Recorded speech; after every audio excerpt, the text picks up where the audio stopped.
Welcome to the morning meeting with Sarah and Jess. Where the tea is hot, the wine is chilled, and no topic is off limits. Pull up a chair and join us. There is room for all of you here. We won't limit seating, we'll just build a bigger table. Let's begin today's meeting. Hello. Hi, Jessica. Hi, how are you? I'm great. How are you? I'm better now that we're here. Welcome to this week's morning meeting, everyone. So glad you're here and decided to join us. We thought we would start a meeting with a little check-in with one another just to see how we're doing, how the week's been. So Sarah, how are you? I am tired. It's been a busy week. It's been beautiful outside, but a bit of a weird week. So yeah, I'm tired, but I'm glad that we made the time. I'm not going to lie. Part of me was like, should I just go to bed and reschedule this? But I'm glad I didn't. How are you doing, Jessica? I'm good. I'm in a similar boat. It's interesting because the reason that we started this podcast was because we wanted a hobby and we were jealous of our husband's hobbies and we just wanted something that was ours and that we committed to doing, and it would be something that we could escape from, the busyness of our lives and do. But somehow it's been incredibly difficult to schedule this hobby, which is ridiculous. I know. I wondered today, do our husbands ever go through the same motions as they're on their way out the door to hockey? No. Or no. Absolutely not. They don't ever feel like, oh, should I go? Can I do it? I'm too tired. They're like, get me out of here. Daniel went to hockey. So he plays hockey on Monday and Thursdays. And on Monday night, I guess he took like a huge hit into the boards. And he had shoulder pads on, but still has a gash in his elbow, or not shoulder pads, elbow pads. Had elbow pads on and still has a huge gash in his elbow. And he's aching all over. Like you said, he feels like he's been in a huge car accident and is having a hard time literally being mobile. And I said to him, I was like, well, maybe you should probably take Thursday off from hockey, rest your body. He's like, oh no, I'm fine. Nothing keeps them from their hobbies is my point. That is so true. He'll be limping on his way to hockey.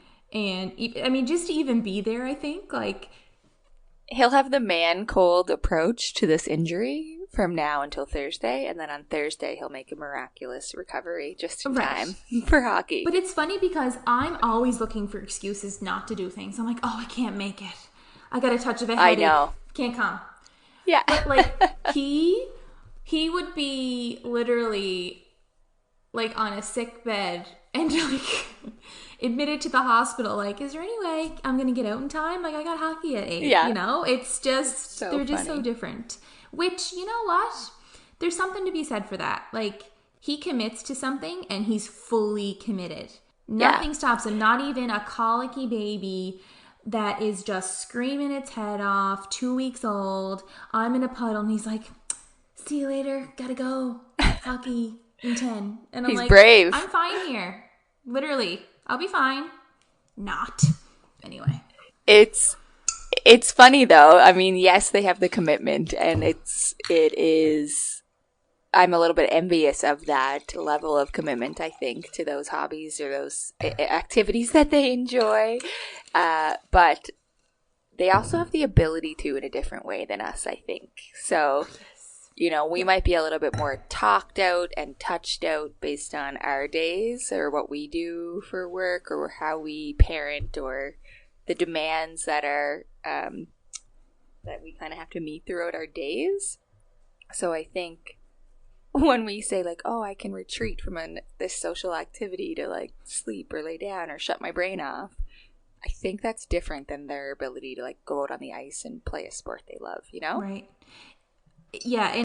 I lost my train of thought there because I'm triggered because I talked about how Daniel used to leave me with a colicky baby and go play hockey, and I literally just poured a glass of wine because I was like, no, I'm feeling vulnerable.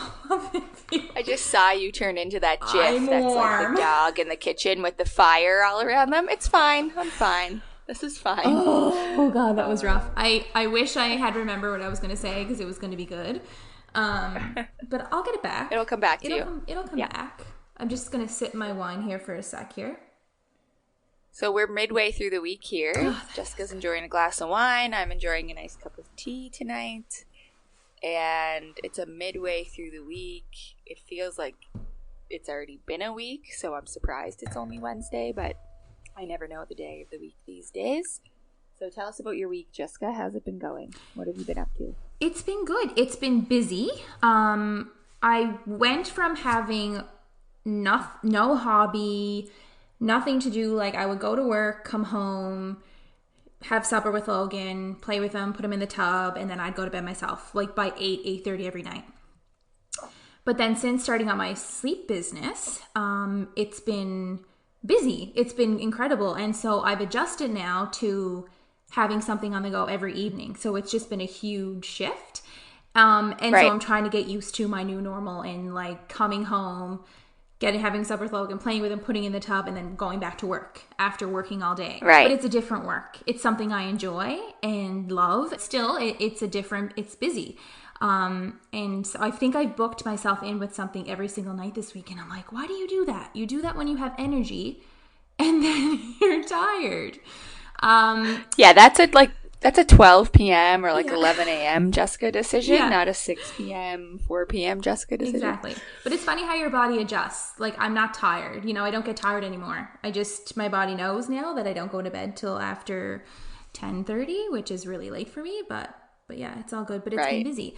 I went for a pap test this week. The joys of the pap test. And a couple of thoughts here. So I thought that pap tests would just naturally get easier after having a baby. I'm not talking... Why would you ever think that? I'm not talking about the actual procedure. I'm talking about getting stripped down, legs wide open, here I am in all my glory. Right. So your comfort level with that. Right. I just figured... With, like, going into those types of appointments. Right. It's been seen. There's been a lot of, like, things up there, hands, checking it all going on, and it's still... The dignity has been lost. It still freaking sucks. And I actually said this to the doctor afterward when we had a little chat. I was like, that procedure took 30 seconds, but it's still something that I dread making an appointment for.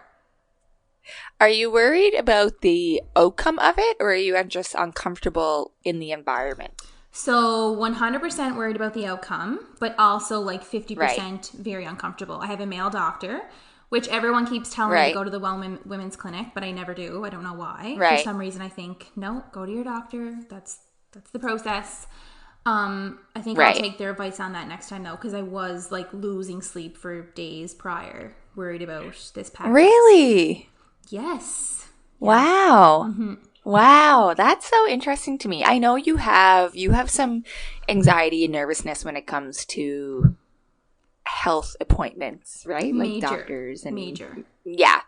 So I wasn't surprised, that you were a little riled up about the pap test, but I didn't realize it was to that extent. And I just thought, they're not usually enjoyable to say the least. So I'm not sure anyone thoroughly looks forward to it, but I didn't realize just how much you were, losing sleep over it. I didn't realize it was to that extent. And so I had an abnormal pap back in, I think he told me it was like 2015. And then I had to go for one 6 months later, and that was good. And then I boycotted it for the next 2 years. So when I had Logan, I was due for one. But one of the pregnancy symptoms or whatever that I had with him was I was notorious for getting yeast infection after yeast infection. I've had probably Right, I like remember 30 that. yeast infections during my pregnancy with Logan. It was insane. Like, I literally had to That is so had to wild. build a budget in for Canestin. Like, it was insane. That's crazy. So anyway, every time she went to do the pap, I had a yeast infection. So it was awfully painful, and it just wasn't, there was no sense because it was obviously going to come back abnormal anyway. So put it off, and then when he was born, we did it, and the doctor did it, and it was good. So then I went back. I got a call from, so my OBGYN did it at the time. So then I was due in May for my yearly, because I've been just going yearly, because for my anxiety, that's just what's best. Right. But it was the pandemic, and I was like, well, Usually they say 1 to 3 years, so I'm like, it's okay if you wait a bit. So I was sitting. I think the new recommendation is longer. Right. I was surprised at my last appointment. I think it's like 2 or 3 years. And it depends on your situation, which I'm going to Right, get into. your health, so, yeah. So I'm at work, just started panicking one day and having all this anxiety. I might have saw like a post on social media or something, and I was like, I have to book a pap test. Like I'm panicked. Now I'm like not going to settle until I get one. So booked it, went for the appointment, and he wants to chat with me afterward. And he's like, I should have looked up the exact term, LISI or SILA, something LSI cells or LISI or something. So basically, he's like, you're supposed to be coming every year for a pap. And I was like, I didn't know. So when that test came back in 2015, it said it was abnormal, but I didn't know to what extent. Like, because there's all these different like layers to it. So you have normal cells, abnormal, and then these LISI or LS, whatever it is, and then precancerous, and then cancerous. So I'm like, okay. So he does the whole thing and he explains it all to me. And he's like, essentially, like what it is you have, just like you would have a virus in your upper respiratory, whatever. Right. It goes away, but then you're still susceptible to that virus to come back. So he's like, you had a virus in your cervix. It went away, but you're supposed to be checked yearly because that could likely come back. So you're on this big whole thing. I felt better though, somehow, that even though it wasn't great that I had this abnormal pap and now I have to go yearly essentially for the rest of my life for one, it was nice being informed instead of just like getting a call from a secretary being like, you had an abnormal pap.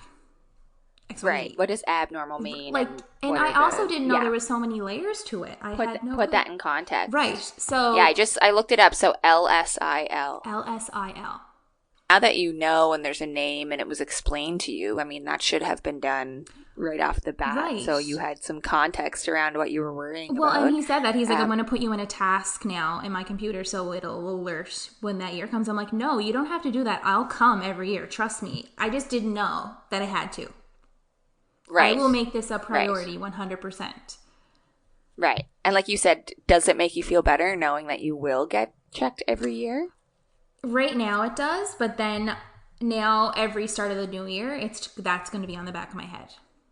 Right. In the back of my mind. But I also know that this stuff is gradual, and the whole idea is going yearly is so that they can track it and check and take the proper precautions. But yeah, so anyway, if you're due for a pap, this is your reminder to book it. He actually get your paps, get checked. It is, yes, 100%. And I think if we can be educated and that knowledge can be shared with us earlier and we know the importance, just normalize talking about that. Because like you, I'm sure a lot of people feel that anxiety and nervousness around that and are uncomfortable depending on their care, their doctors. I mean, some people might not even see the same doctor every time they get one. Who knows, depending on their situation. Right. It can be a really vulnerable experience. But knowing, knowledge is power and taking care of ourselves that way is so, so important. Like normalizing that whole experience, I think, is super important, obviously, for our own individual care, but just also the overall health that's being provided or health care that's being provided to women in that area. Right. Like the Well Women's Clinic is incredible. So lucky to have that. Not everyone knows how to access it. And we know healthcare can be an issue around here. Absolutely. I mean, I think knowing and how to advocate for yourself and knowing the right resources to reach out to. It's funny you said that about your doctor, like you just feel like that's what you're supposed to do. I wonder if it's because you have a doctor and you know that not everyone has that privilege of having a family doctor. Like, do you feel like it has anything to do with that, or are you just my used to thing that is like I have someone to go to, so just go there. Like, don't take a space up from someone else who might not.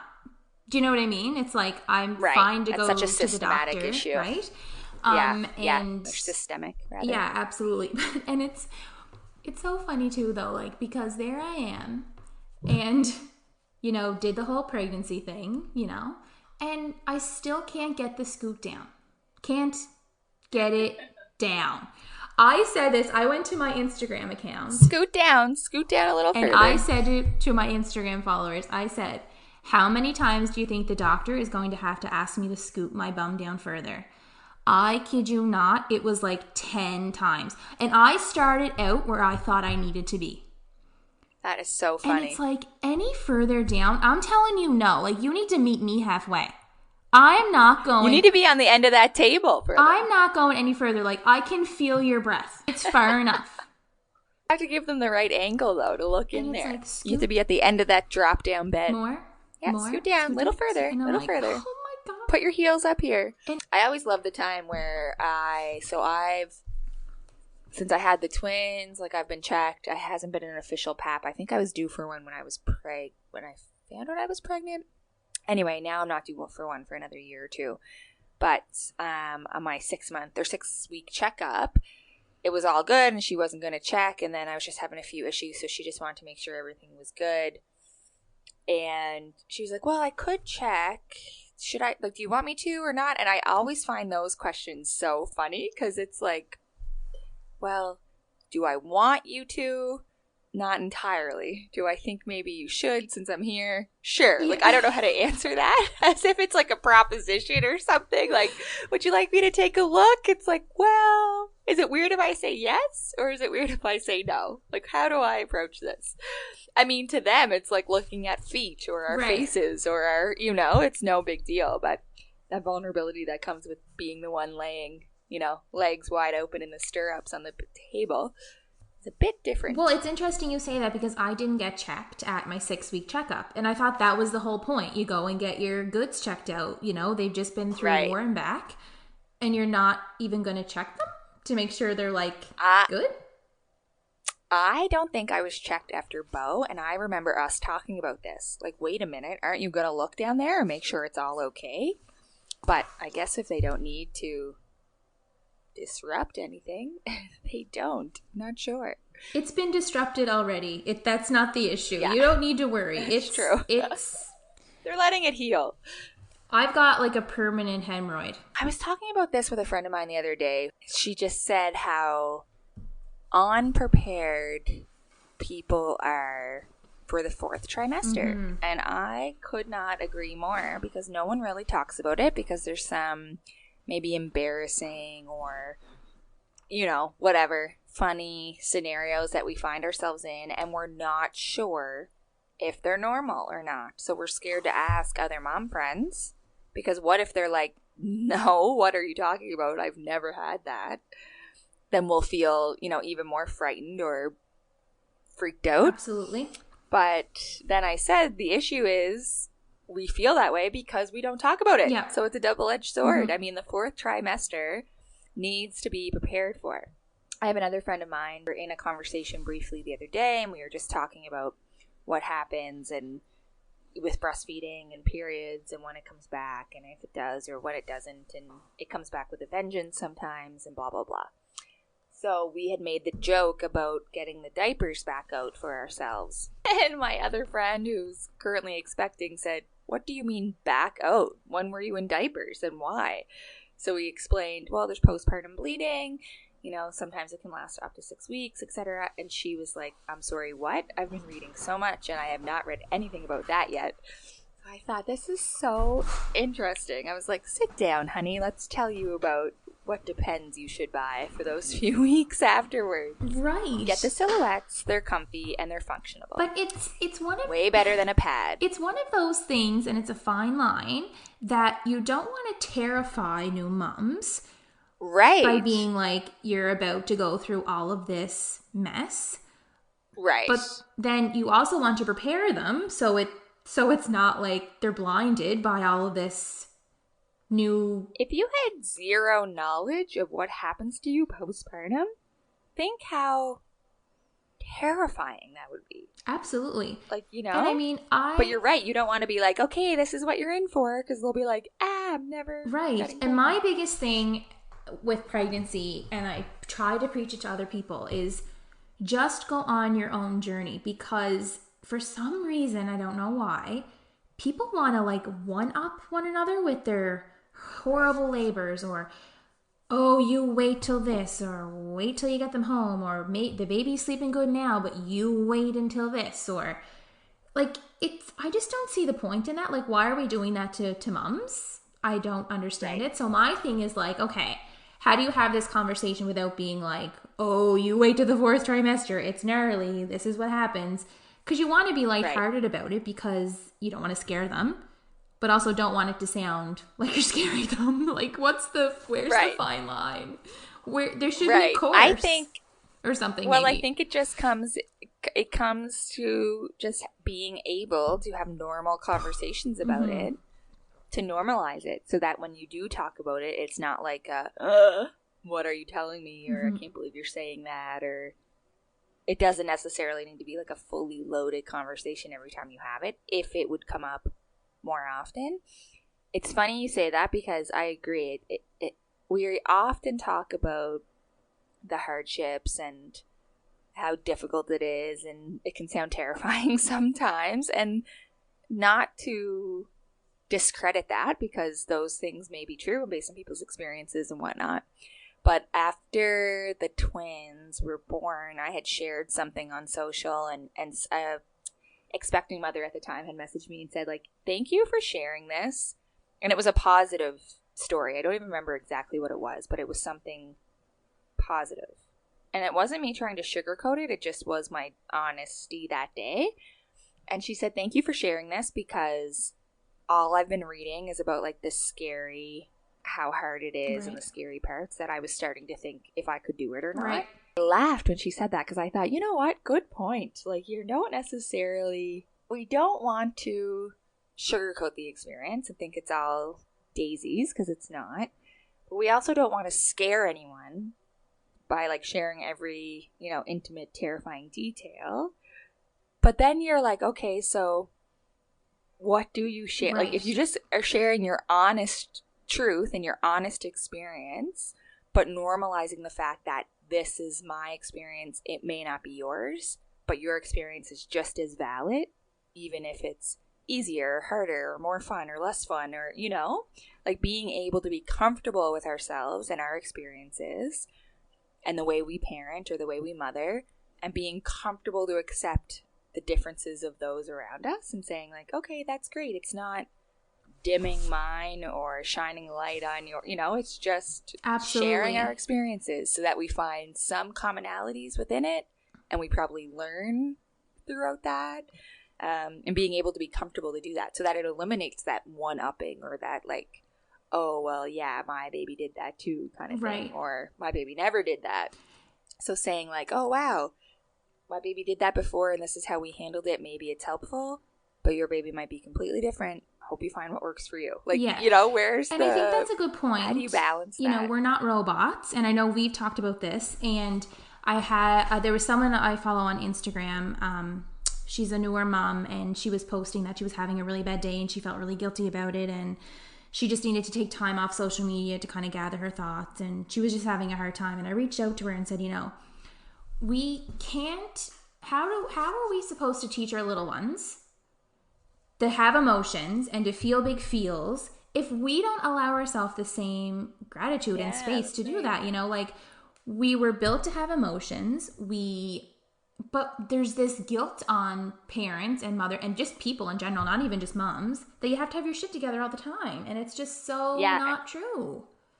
And that emotions are weakness. Like, emotions are not weakness. It's actually very strong to be able to recognize and feel and see your emotions through. I think that's really important. I know that's something we really try to teach Bo. It's harder some days than others, and sometimes if you don't have the patience for it, it can be really difficult. But he is definitely a big feeler. Don't know where he gets that from.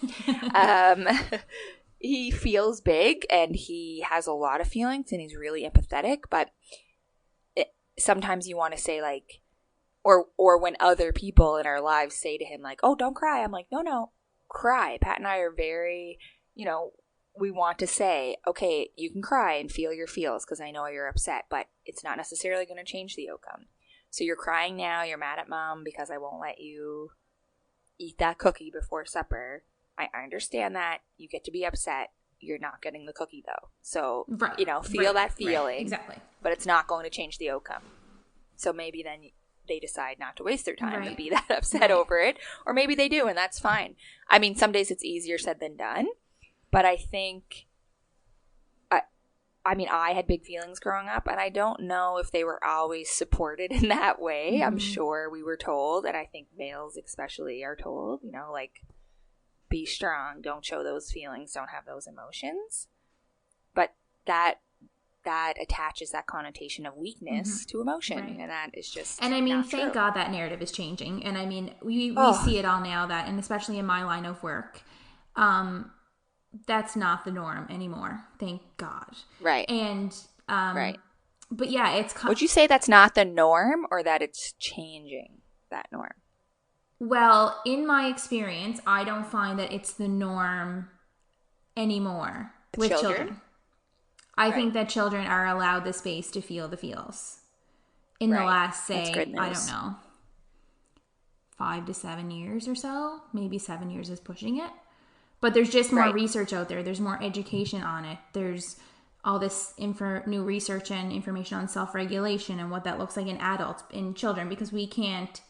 How are our children supposed to be self-regulated if we're not? So there's a learning curve to that, because we've grown up as adults not in this norm, that we don't know how to regulate ourselves. So we're learning now how to do that, and then hopefully, portraying that onto our children as well. But we understand the importance of it. So absolutely. But kind of just to kind of put a full circle back to this whole 4th trimester piece, it is. Yeah, where's the fine line? Where are we having the conversation with parents without terrifying the hell out of them? Right. I don't know. To me, it's like knowledge is power. Here's what you can expect so that you're but I like to be prepared. Yeah. Like, here's what you need to know or be prepared for, knowing that it can be different. So I think, like, touching on some subjects with, like, it's different in the context of who the relationship is, right? Those relationship dynamics are always important. I'm not going to stop a stranger on the street and tell them, but if my best friend is about to experience it, I'm going to touch on some topics so that they're prepared. Because otherwise, again, if that's not normalized or talked about, we're left to feel like, well, no one ever talks about this, so I didn't know it was going to happen. Right. I wish I was prepared, or I wish I had some idea. It's funny, though, because, again, depending on who you hear that information from, you might take it with a grain of salt, or you might take it as, like, Bible. That's what's going to happen, right? Like, depending on who's sharing those experiences with you. After I had Beau, I remember saying, like, labor and delivery, like, it wasn't that bad. Like, the pain, it was bad. My epidural didn't work. I felt it. But it wasn't as bad as I imagined. Like, I got through it. It was exhausting and it was painful, but it wasn't the worst thing ever based on my experience. And I was telling my friend that, and she just said, like, oh, yeah, okay, yeah, right, kind of thing. And then a friend of mine had a baby a year later, and she said the same thing. Like, her epidural did work, and she said labor was not bad at all. Like, the delivery for her, she had a good one. Not everyone's case, but in her experience it was. She was telling the same friend that. And the friend was like, really? Okay, that's good to know. And I said, I told you that last year. And she said, yeah, but I didn't believe you. I believe her. Oh, interesting. So, depending, she thought I was just giving it a positive spin because that's what I would do. Look for the positive, where the other friend might be a little bit more of a realist. And so she said, like, okay, well, now I believe it, but I wasn't necessarily just believing your opinion on that or your experience on it. So that always made me laugh. Which is interesting, because then there's the other piece that, kind of what you said, or what I said rather, to go on your own journey, because your experience, Sarah, is different than your friend's experience, and their experience is different than my experience. So although it is nice to have these conversations, it doesn't mean that that's going to be your experience. And that's what's key here, that you had a good experience. Exactly. I felt like I did, but the next person may not. And I actually listened to a podcast yesterday. This is where we came from. It's a local doula. And she's birth stories. She talks about birth stories. So she had a girl on there talking about her experience. And oh my God, it was horrific. It had to be the most horrific birth story I have ever heard in my life. And I just thought, like, what if this poor girl what if I sat her down and said, look, it's not that bad. I went through it. You know, I went on my own journey. I took what people said with a grain of salt, but I had a really good experience. And then she goes in and has this, like, I'm talking awful experience that she must to this day still find it very hard to think about it, to talk about it, emotionally very, very hard. Like, yeah, it's hard. It's hard. Whatever way you go with this. And you can't control what happens necessarily in there to an extent. I mean, control the controllables, but that's just it. Knowing that you can share that experience, you might have a different one. But also, what if someone did tell her, I had an awful experience in there. It was traumatic. This is what happened. Does that provide comfort if you're about to experience the same thing while you're in it, so you're not as scared? Right. Like that person felt this too when they made it through? Or are you like, okay, no, now I'm super terrified. I don't need to know that. I mean, I think it depends on your personality. Like there is maybe some comfort in knowing multiple possibilities or outcomes, knowing that yours might fall in line there somewhere, it might be completely different. And then maybe ignorance is bliss, not knowing anything is best. Right. I don't know, right? Right? I mean, I've experienced birth twice now, and my two experiences were completely different. So even not even from person to person, but from birth to birth in the same person, you can have a very different experience. And like every birth is different. Sarah Landry, she's a doula and a birth educator, and she says the same thing, that, you know, just because you had one baby doesn't mean your next birth is going to be the same. So it is very interesting. Right. But I think the more that we have these conversations, you know, the more we're, like you said, we're normalizing it, you know, and just talk about it's not a challenge. Let's just talk. Let's just have an open conversation like we're doing, you know? And just to get people comfortable with talking about it, so that if they feel they want to talk about it, the space is there that they can talk about it, that they don't feel that they can't share or vent or, you know, complain, whatever they need to do about those experiences. And I'm speaking for both of us right now, but I know you would wholeheartedly agree that, you know, we can be that safe space for you. If anyone, you know, reach out, 100%, talk to us. Yes, we'll listen. We love to be mom friends. Absolutely, please tell us. Yeah, no, for sure. So if anything, you know, if you don't know who you can trust or what to believe or whatever, you know, reach out. Here we are. Come to the meeting. Exactly. Sit around the table. I think the fourth trimester could be a whole episode on its own, and I'm sure it will, and I'm sure it'll pop up in different conversations as we go on and throughout this podcast. There's some really funny moments, I'm sure, that we've experienced in our fourth trimesters. There is some, you know, horrible or sad or scary moments. Does the fourth trimester ever end? I don't know. Are we just in the fourth trimester now until forever? Like, will my kids be 35 and I'll still be in my fourth trimester? I feel like maybe. I don't know if we ever kind of get over that. Yeah, no, absolutely. So a little segue, I guess, is part of the fourth trimester. And I read a funny meme the other day that said the difference between your two, like a friend or an acquaintance and a best friend is, oh my God, how are you doing? You look so great. The baby's so cute. How's everyone doing? Is like the acquaintance or the friend.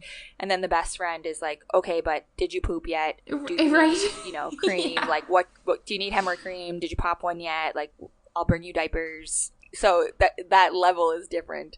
That's my Elizabeth. Or what they're, yeah, exactly. What they're offering you is different. And I remember saying that to my sister-in-law. After she delivered her second, I said, how are you doing? Did you poop yet? Don't be scared to poop. Like, here's what's going to happen, etc.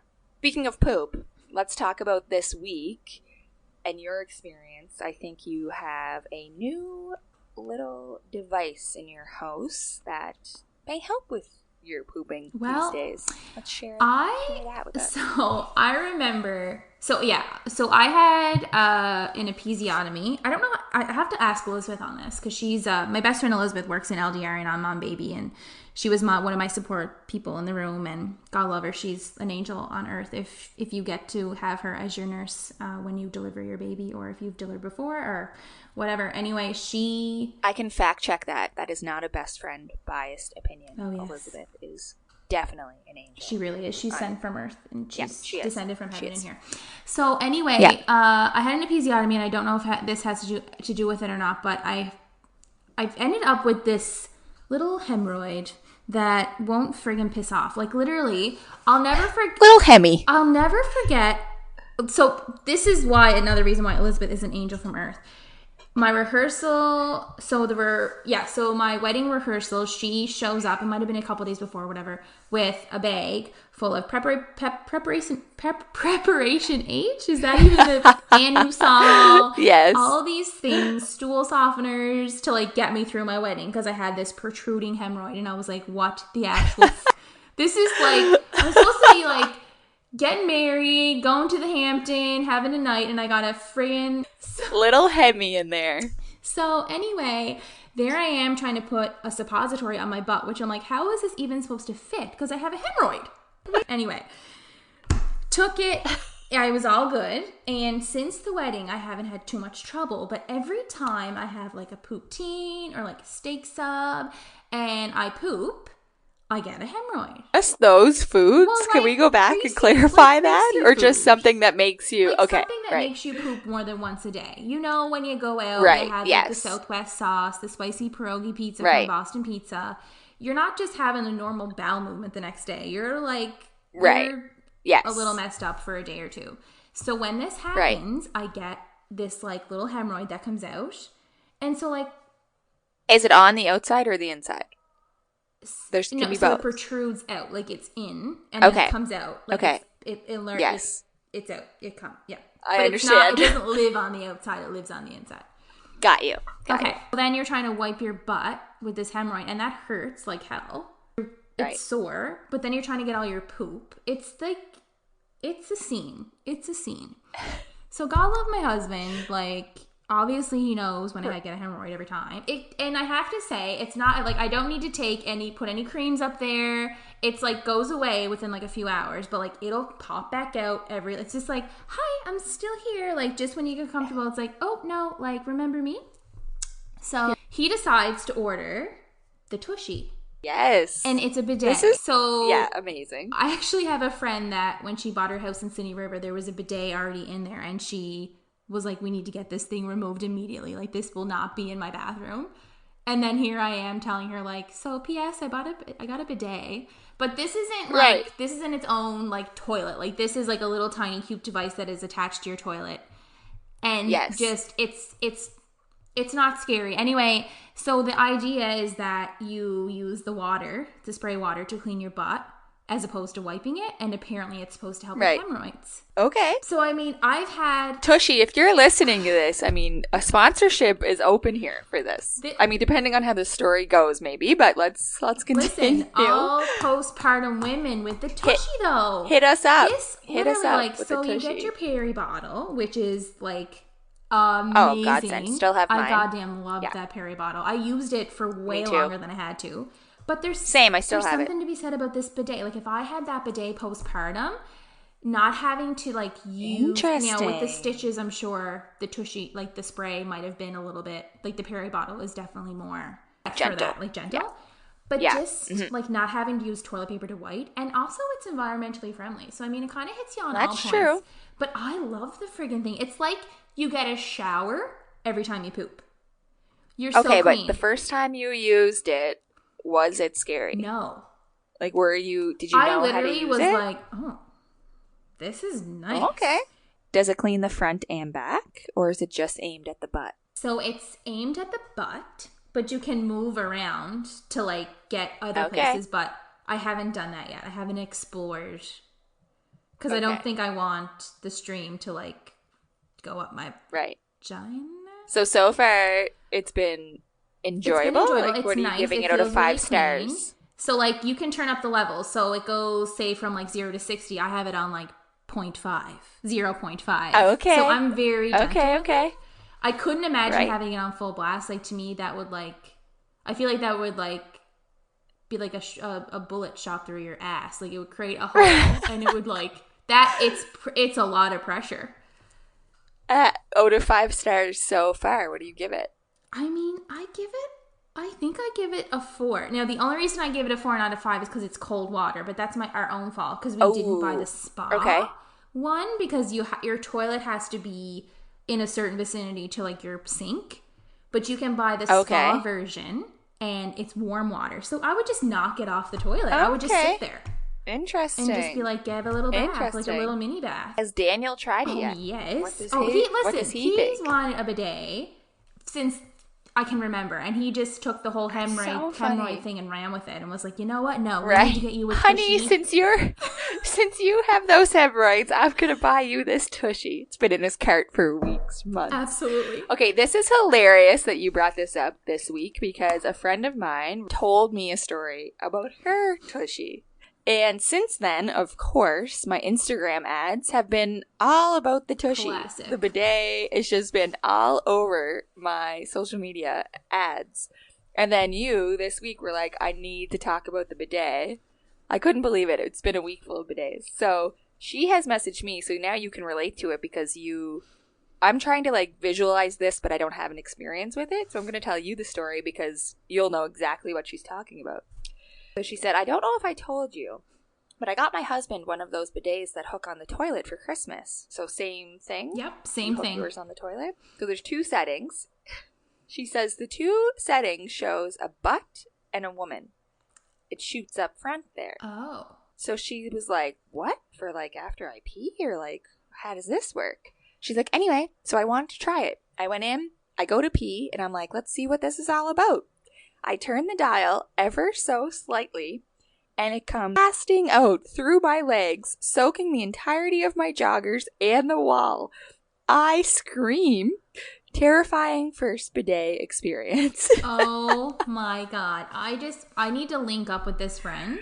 Tell her to call me. I'll give her the lowdown on the tushy. Well, we might have something different, so there's all kinds of different ones on the market. Okay. So I'm curious. I'll have to ask her what brand it is, because yours, you don't have the woman. No, like I just have. That's why I asked if it does the front. And then there's another setting to like actually clean the like bidet part. God, I wonder if that's what she used. She might have by accident. What does that look like? It just cleans. It doesn't shoot out though. It just like would stay and clean the bidet piece, which you should clean it anyway, as you would clean your regular toilet. But I don't know. Anyway, that's right. I like it. I was the first one to try it. My husband was shocked because he was thinking like, oh, she's going to be like super nervous. So I get on there, and he's of course in the bathroom with me. Like, you have to know my husband and I's relationship. We've been together since high school. There is no like, just it's all out on the table.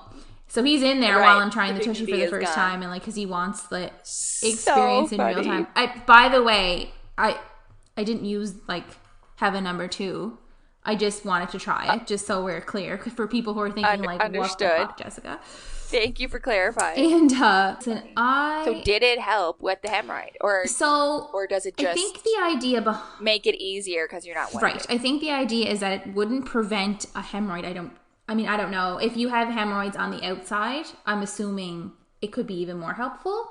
I don't think it would prevent me from having a hemorrhoid, because that's just, I have to like get my shit together on my diet, I guess. It helps with like the pain in terms of like wiping, not having to wipe afterward, because you like rinse all off and then you would just like pat your bum dry kind of thing.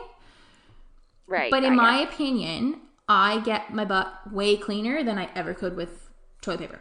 Because how could you? You're really selling me on this bidet. I'm telling you, Sarah. Get it. I love the name of it, the Tushy. The Tushy. I mean, I know there's other ones out there, but the branding is absolutely hilarious. That's a good name. Hilarious. Like, you just go check out their website. It's a riot. I will. That's funny. I love a good marketing campaign. Yeah. That's hilarious. So Tushy, you hear that? So you had a really interesting week, Jessica. Yeah, and you know what? If the viewers haven't figured it out yet, or by now, I am an open book. I don't care. You can't I am who I am, and I'm happy with that, and it'll just be all out on the table. So stay tuned. Well, this has been fun. I hope that, I think that you had a long week, and I did. The reason we started this whole thing is just because we needed something that was going to fill our cups and our souls, and I know you were tired popping on, but I hope that, this lighthearted convo and just kind of got you where you need to be. And it wasn't a bad week. It wasn't a terrible week. It was just a tiresome week. So yeah, this was great. We'll talk soon. Meeting adjourned. Bye. Thank you for coming to this week's morning meeting. We are so glad you came and that you joined us around the table. If you enjoyed this episode, be sure to follow us on social media. You can find us at The Morning Meeting on Instagram. You can send us an email to themorningmeeting@gmail.com. And please share with your friends, give us a review, subscribe to our podcast. We would be forever grateful. And again, thank you for sitting at our table. We are so glad you were here.